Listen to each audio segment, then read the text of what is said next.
Good morning. Happy Monday. I'm saying that to myself to get myself excited.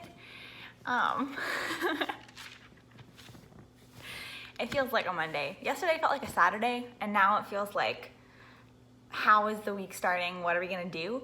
So we'll see. We'll get through it with the help of these readings. Today we have, Hebrews 4:14 through 16, Hebrews 5:1 through 10, and then if you read it from the study, which I highly recommend, we also have a little bit of Psalm 110 and a little bit of Matthew for some of that context. But I'm just going to read the Hebrews. So this is the end of chapter 4 and the first part of chapter 5. So beginning in 4:14.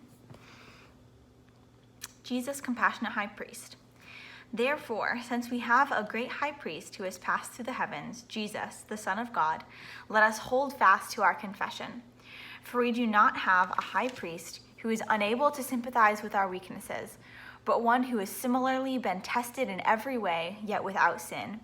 So let us confidently approach the throne of grace to receive mercy and to find grace for timely help. Every high priest is taken from among men and made their representative before God to offer gifts and sacrifices for sins. He is able to deal patiently with the ignorant and erring, for he himself is beset by weakness, and so, for this reason, must make sin offerings for himself as well as for the people. No one takes this honor upon himself, but only when called by God, just as Aaron was. In the same way, it was not Christ who glorified himself in becoming high priest, but rather the one who said to him, "You are my son, this day I have begotten you." Just as he says in another place, "You are a priest forever, according to the order of Melchizedek." In the days when he was in the flesh, he offered prayers and supplications with loud cries and tears to the one who was able to save him from death, and he was heard because of his reverence. Son though he was, he learned obedience from what he suffered, and when he was made perfect, he became the source of eternal salvation for all who obey him, declared by God high priest according to the order of Melchizedek. This is such a good passage. Just that Hebrews 4:14 through 16 is so powerful, and I feel like we could just stay on those two verses for like the whole week. That we have a great high priest who has passed through the heavens, but he's not one who doesn't know our suffering. Therefore, let us hold fast to the confession of our hope. I really was thinking a lot about this idea of Christ as our high priest in preparing for this for today, and reading the devotional online also kind of focuses on Christ as the high priest. And I think sometimes that in the past that has been for me almost like a tiny stumbling block when it comes to how I see my relationship with God and Christ, because I have a tendency to think of a priest as unnecessary because we have a direct line to God, right? It seems like, why do I need someone to be in between us? Why can't I should just be, Christ is God. I should be able to just pray to God and think about God fully without the role of great high priest being necessary almost.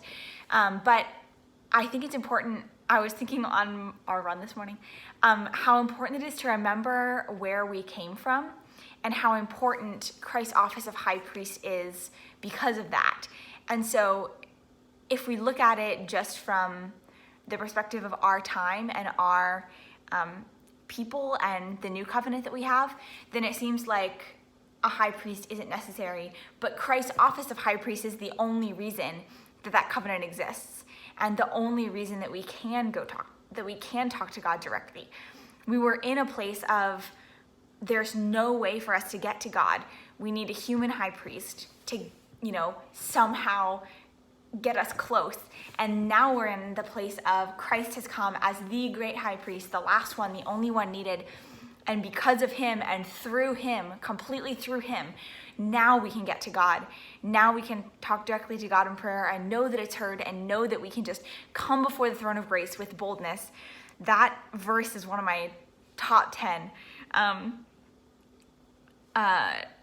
So let us confidently approach the throne of grace, or some verses say with boldness, to receive mercy and find grace for timely help.